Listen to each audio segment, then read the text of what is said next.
Bonjour, c'est Manashania. Un petit flash aujourd'hui sur la religion. Nous avons parlé de tout et de rien. Voilà, et aujourd'hui nous allons parler de notre Dieu. Nous allons parler de, j'ai fait des sujets sur les enfants, sur la vie quotidienne, le mariage, le ci, le voisinage, le ça, l'ignorance, le ci, le ça. Mais aujourd'hui je veux vous parler de Dieu. Aujourd'hui je veux qu'on parle de notre Seigneur. Nous avons parlé des choses de la vie. Nous ne pouvons pas parler des choses de la vie sans pour autant parler de celui qui a créé la vie. Quand même, soyons reconnaissants. Alors aujourd'hui, j'aimerais tirer juste quelques points sur quelques principes de Dieu. Alors, le premier principe que j'aimerais parler aujourd'hui, c'est l'obéissance. L'obéissance. Dans la Bible, nous voyons des serviteurs, des grands hommes qui croyaient en Dieu, qui craignaient Dieu, qui ont été obéissants. Il y a des personnes qui n'obéissent pas. Il peut être dans un groupe de prière, dans une église, dans une assemblée. Il n'est pas obéissant à son conducteur. Il n'est pas obéissant, par exemple, à la parole de Dieu. Il n'est pas obéissant à une vision qu'il peut avoir, à une prophétie qu'il peut avoir. Moi, je ne vous parle pas ici de faisons bien la part des choses entre ce qui est vrai et ce qui est faux. Nous sommes conscients que dans toute chose, il y a une limitation. Moi, je vais vous parler là, vraiment, restons avec Dieu. Ne nous dites pas après dans les commentaires, s'il vous plaît, que oui, Satan aussi fait ci, Satan aussi fait ça. Non, restons vraiment avec Dieu. Notre sujet, c'est vraiment le Créateur, c'est Dieu, le seul et unique Dieu, c'est le Créateur. Il y a des gens qui n'obéissent pas. Nous voulons souvent que Dieu nous bénisse, nous voulons que notre vie évolue, nous voulons que notre vie change, nous voulons vivre bien, nous voulons être loin du mal, mais des fois nous ne sommes pas obéissants. Or, le fait d'être obéissant nous évite ou nous sauve de certains dangers, de certains malheurs et de certains événements négatifs qui peuvent nous arriver. Il s'est passé un truc. Une dame qui partait en voyage, en mission, en Haïti, et elle va voir le serviteur de Dieu, et elle lui dit, voilà, moi je dois aller en mission en Haïti. Voilà, c'était une très grande promotion, et tout était pris en charge, le salaire était, une fois là-bas, le salaire était doublé, et au retour, ils avaient encore une promotion, montée d'échelon dans l'entreprise. L'homme de Dieu lui dit, ma sœur, ne pars pas à ce voyage, ne participe pas à cette mission, n'y va pas, dis que tu ne peux pas y aller. Ah, la sœur était meurtrie. Comment ça? Mon salaire va être doublé quand je vais arriver, j'ai une promotion, voilà, là on part, on a une prime de tel montant, je ne pourrai jamais toucher ça, quelque chose. L'homme de Dieu lui dit, ne pars pas. La sœur, elle était déçue, mais déçue. Mais elle est rentrée chez elle, elle a prié, elle s'est dit, je veux obéir à ce que l'homme de Dieu a dit. Si l'homme de Dieu a dit ça, c'est que c'est Dieu qui a parlé à travers son serviteur. Écoutez-moi s'il vous plaît, faites attention à ce que les hommes de Dieu peuvent vous dire, c'est-à-dire à la mise en garde d'un homme de Dieu. Faites-en attention, prenez en compte. C'est vrai qu'on ne peut pas faire tout ce que les gens nous disent. Mais quand tu es conscient que tu es devant un homme de Dieu qui a la vocation, qui est bon, qui est sérieux, qui est sincère, et que tu sais qu'à travers cet homme, Dieu est en train d'agir et Dieu accomplit sa parole. S'il vous plaît, soyez obéissants. Si vous voulez que votre vie prospère, si vous voulez être à l'abri, soyez obéissants.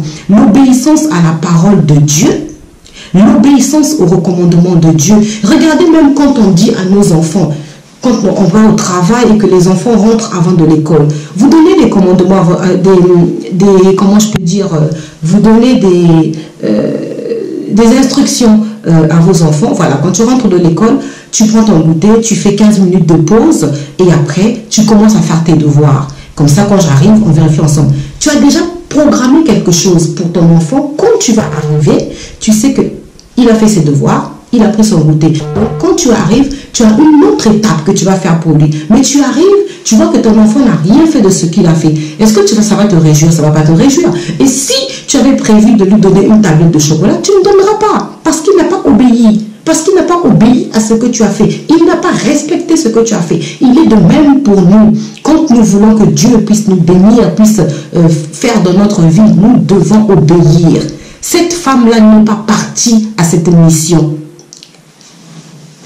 Parce que quand ses collègues sont partis, elle apprend qu'il y a eu le tremblement de terre en Haïti, le grand tremblement de terre qu'il y a eu en Haïti, que les gens sont morts. Et bien les collègues qui sont partis, tenez-vous tranquille, ils sont tous morts. Tous ses collègues sont morts. Mais elle a obéi à la garde que l'homme de Dieu lui a dit, ne pars pas, je ne sens pas ce voyage. Ne pars pas à ce voyage, ne participe pas à ce séminaire. Donne une raison, n'importe laquelle, mais ne pars pas. Elle a obéi, elle a sauvé sa vie. En obéissant, elle a sauvé sa vie. En obéissant, elle a épargné sa famille du malheur. Regardez Noé, surtout moi l'histoire de Noé, j'aime bien. Parce que Noé, on l'a traité de fou, on l'a traité de tout. Mais Noé a obéi à ce que Dieu lui a fait.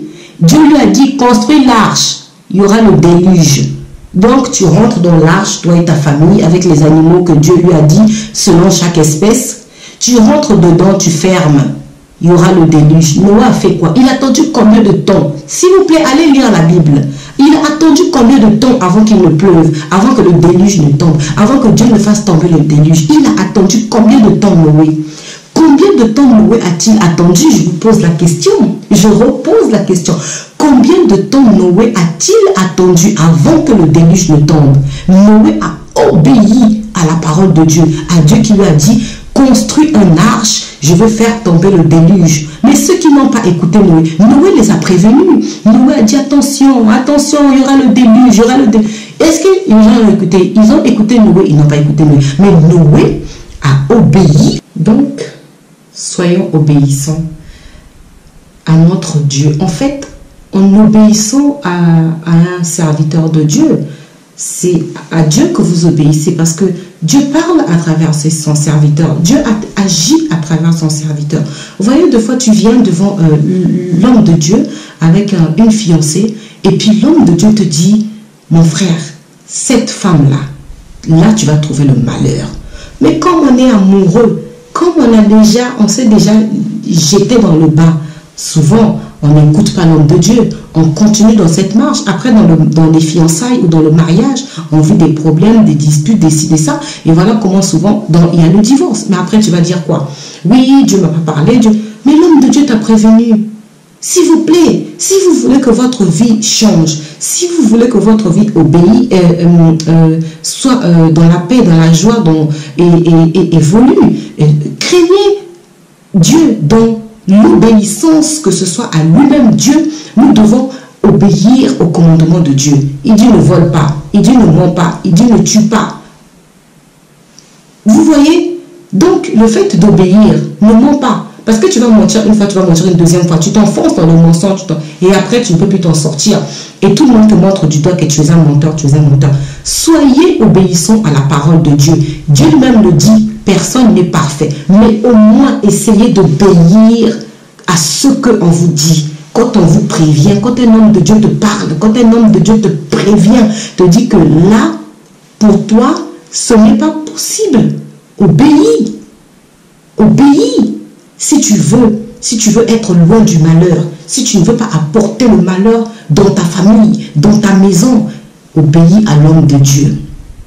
C'est une façon de te préserver. C'est une façon aussi de montrer que à Dieu aussi, tu es obéissant. Parce que qui obéit à l'homme de Dieu, obéit à Dieu. Si Dieu te prévient, si Dieu te met en garde, qui te parle à travers ton serviteur. Dieu parlait à travers Moïse. Dieu parlait. Il ne parlait pas au peuple d'Israël à travers Moïse. Il parlait. Aujourd'hui, c'est qui Moïse? Aujourd'hui, ce sont les serviteurs de Dieu.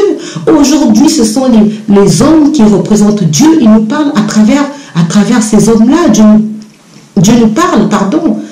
Soyons attentifs. Soyons attentifs. Même si tu ne peux pas tout faire, tu ne vas pas faire tout ce qu'on va te dire. Non. Il ne s'agit pas ici d'une manipulation. Mais quand on te prévient de quelque chose, quand on t'a dit attention, quand on t'a dit fais comme ça, fais ceci, fais ça, obéis, parce que c'est peut-être quelque chose qui va bénir ta vie ou c'est quelque chose qui va épargner le malheur dans ta vie. Voilà. L'obéissance à Dieu. L'obéissance aux hommes de Dieu, à ses serviteurs, à ses représentants.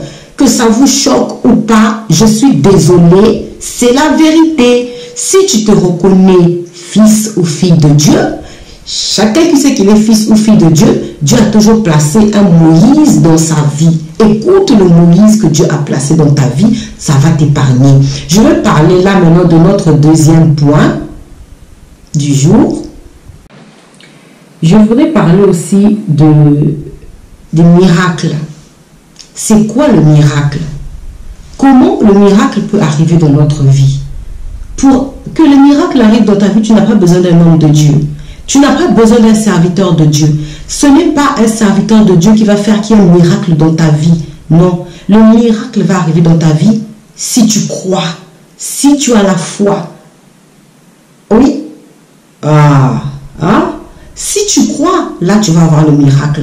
Mais croire c'est quoi? C'est espérer. Croire c'est quelle que soit la situation que tu vis, quel que soit, on te dit toi, sans le diplôme là où tu es, jamais tu pourras travailler à la banque. Tu n'as pas de diplôme. Pour travailler à la banque, il faut bac plus 10. Toi tu n'as même pas bac. Tu dis moi, j'ai toujours rêvé de travailler dans une banque. J'ai le bac, j'ai pas bac plus, ou j'ai le BPC, mais je vais travailler. Je vais commencer au plus bas. Je vais monter, je vais monter. C'est-à-dire que tu mets ta foi et tu dis que tu crois aussi que Dieu, le Dieu Tout-Puissant, est un Dieu de miracles, est un Dieu qui fait des choses. David, il a été où pour devenir roi? David, il a été quoi pour devenir roi? À plus forte raison. Une personne qui peut-être a un petit diplôme, mais qui n'a pas le bac plus 10, plus 20, plus 30. Crois seulement que cela va t'arriver. Imaginez une personne qui a foi, mais qui n'a pas de miracle. Sa foi, elle est morte. Pour solidifier une foi, il faut le miracle. Pour agrandir une foi, il faut le miracle. Sans miracle, ta foi, elle reste, elle plane au même niveau. Mais une foi qui a des miracles, une foi qui... C'est-à-dire que des miracles arrivent dans ta vie que toi-même tu dis, ça vraiment je ne sais pas. Mais c'est une foi qui est puissante. C'est une foi qui est forte. Il y aura les tempêtes, il y aura les vents, il y aura les tornades, il y aura les je ne sais quoi. Mais toi tu résistes. Pourquoi? Parce que tu as la foi. Vous savez, ce n'est pas un homme de Dieu qui va faire à ce que dans ta vie, il puisse arriver un miracle. Non, c'est toi-même. C'est toi-même. Vous savez, la chose qui tue souvent, nous tue dans la vie chrétienne, c'est l'ignorance. C'est ça qui nous tue dans la vie chrétienne. C'est ça notre plus grand ennemi dans la vie chrétienne. Notre plus grand danger, c'est ça. Ne pas connaître son Dieu. Ne pas connaître comment son Dieu agit. Ne pas connaître les principes de Dieu. C'est ça qui nous tue. Si tu sais que toi, tu veux un miracle dans ta vie, mets ta foi. Crois juste en cela. Crois que moi, où je suis, j'aurai telle chose. Et cela va t'arriver. Tu peux prier de foi, hein? Tu peux prier, tu peux jeûner. Ah Seigneur, je vais être riche, tu vas jeûner pour ça. Mais si tu ne crois pas, si tu n'as pas la foi, il n'y aura aucun miracle. Et je vais te dire aussi, tu pourras avoir une foi, je ne sais pas comment, mais si ta foi ne t'a pas apporté des miracles dans ta vie, c'est pas possible. Parce qu'une foi avec un miracle est différente d'une foi sans miracle. Une foi avec miracle, c'est une foi qui est inébranlable. Elle est indestructible, comme la foi de Job. C'est-à-dire que quelque chose ce qui va t'arriver, quelque chose ce qui va faire quand tu as foi. Les choses que tu veux qui doivent t'arriver, t'arriveront. N'allez pas voir, n'allez pas chercher les hommes de Dieu pour des miracles. N'allez pas chercher Pierre, Paul, Jacques pour des miracles. Ça ne se passe pas comme ça. Ça ne se passe pas comme ça. Je suis désolée. Le miracle fortifie la foi. Le miracle agrandit la foi. Mais si tu mets la peur, si tu mets le doute, vraiment je ne sais pas, Est-ce que vraiment c'est possible? Mais ça ne sera pas possible si tu mets le doute. Ah Seigneur, ce truc-là, c'est... Ah, je ne sais pas comment ça va se passer. Ah mon Dieu, j'ai peur Seigneur. Ça ne se fera pas, il n'y aura aucun miracle. Parce que tant que tu mets le doute, tant que tu mets la peur, ce sont des barrages que tu es en train de mettre à ton miracle. Oui, c'est-à-dire que les miracles, c'est comme si c'est une porte que toi-même tu dois ouvrir. La foi. Tu enlèves la crainte, tu enlèves la peur, tu enlèves le doute, tu enlèves les je ne sais quoi. On t'a dit que là-bas c'est impossible, personne ne passe, on ne donne jamais, on ne fait jamais. C'est jamais. Surtout si vous tombez sur des personnes qui sont tout le temps négatives, là, qui ne veulent pas que les gens avancent, sur des personnes qui sont déjà eux-mêmes bien enfoncées. Aucun miracle. Lui, le miracle même, je ne sais pas même ça veut dire quoi. Ça n'arrivera pas aussi. On lève le doute. On lève la crainte. Ça, ce sont des obstacles pour obtenir un miracle. N'ayez pas peur, n'ayez pas de doute. C'est-à-dire que mets ta confiance, mets la foi, ça va arriver, ça va se faire et c'est quelque chose qui va se faire. Voilà, c'est ça le miracle. Le miracle, c'est nous-mêmes qui pouvons l'appeler. Le fait d'y croire, le fait d'espérer. Parce que c'est ça. Tout ce qui est... Les choses de Dieu ne sont pas des choses visibles comme ça. On va te dire, oui, tu as foi. C'est quoi la foi? Mais la foi, c'est quelque chose d'invisible. La foi, c'est un sentiment qu'on a. C'est une forte affirmation, croire en quelque chose. Hein, de positif. Croire en quoi? En Dieu. On ne voit pas Dieu. On ne voit pas Dieu. Donc, au bout d'un moment, si tu veux des miracles, écoute-moi, toi qui me regardes, si tu attends un miracle, si tu veux un miracle dans ta vie, crois seulement. Tu pries, tu fais bien. Tu jeûnes, tu fais bien. Mais si tu jeûnes, si tu pries, tu n'y arriveras pas. Tu n'y arriveras pas. Il y a des gens qui... Il y a des parents qui avaient des enfants, des voyous, des drogués. Les filles étaient dans la débauche. Le mariage qui était presque détruit. Mais la femme ou le mari, selon celui qui dans le couple ou le mariage est croyant, il a dit, moi je crois que ma femme va changer. Moi je crois, et il y a des témoignages comme ça. Moi je crois que ma femme va changer. Moi j'y crois. Il a non seulement prié, mais il a eu la foi.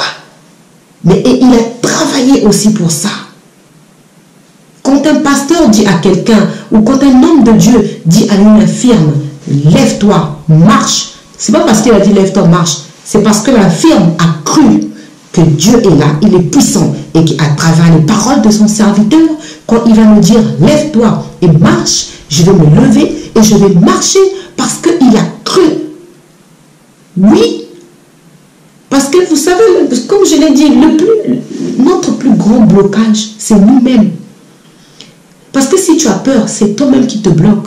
Parce que si tu mets le doute, c'est toi-même qui te bloque. Ce n'est pas quelqu'un d'autre qui te bloque. C'est toi-même qui te bloque. Tu te bloques toi-même. Ce n'est pas un serviteur de Dieu qui va faire des miracles. C'est toi qui vas faire ton miracle. C'est ta foi. C'est ta foi qui va faire ton miracle. Le fait de croire toi-même, ton miracle va arriver. Hein? La confiance en Dieu. Voilà le mot que je cherchais. Merci Seigneur. La confiance en Dieu, c'est ça. C'est ça, oh, la confiance en Dieu. Quand tu crois là, même montagne, tu vas soulever. Montagne, tu soulèves. Maison comme ça, tu déplaces. Parce que quoi, tu as cru, c'est la foi. Les aveugles qui ont vu, je sais pas, les paralytiques. Nous voyons des vidéos des personnes qui marchent, qui étaient... C'est extraordinaire. C'est extraordinaire. Le miracle peut arriver dans tous les domaines. Dans tous les domaines. Tu es malade, tu as une situation compliquée, tu as un enfant qui est dans la débauche, tu as un mari qui prend pas soin de la famille, tu as une femme qui s'occupe pas de la maison. Ça dépend. Ça dépend. Ça peut être dans le travail, tu veux une promotion, ça peut être... Aujourd'hui, les gens voyagent beaucoup, les gens veulent beaucoup voyager. Ça peut être dans tout ça, ça peut être dans le travail, ça peut... Je sais pas moi, mais c'est toi qui vas faire venir ton miracle. Je peux vous affirmer que c'est vrai. Vous savez, quand quelqu'un parle de quelque chose, c'est que des fois, il est déjà lui-même le témoignage vivant, si je peux dire. Il est déjà, le fait de parler de quelque chose, on est déjà témoin, on est en témoigne. En fait, quand je vous parle comme ça, je suis moi-même en train de témoigner en fait de quelque chose. En fait, c'est ça. Il arrivera peut-être un temps où voilà, les témoignages seront de ma part plus explicites, plus ouverts. Mais ma concentration aujourd'hui, c'est pour conduire, fortifier, et ceux qui ont des situations, ceux qui ne savent pas, croyez. Vous savez, dans la vie chrétienne, j'insiste de le dire, le plus grand danger, la plus grande déception, de fois, c'est nous-mêmes. C'est notre ignorance, c'est notre doute, c'est notre peur, c'est notre crainte. Juste un petit flash, c'était de Manachania sur la religion pour notre tout-puissant Seigneur. À très bientôt. Au revoir. Ciao.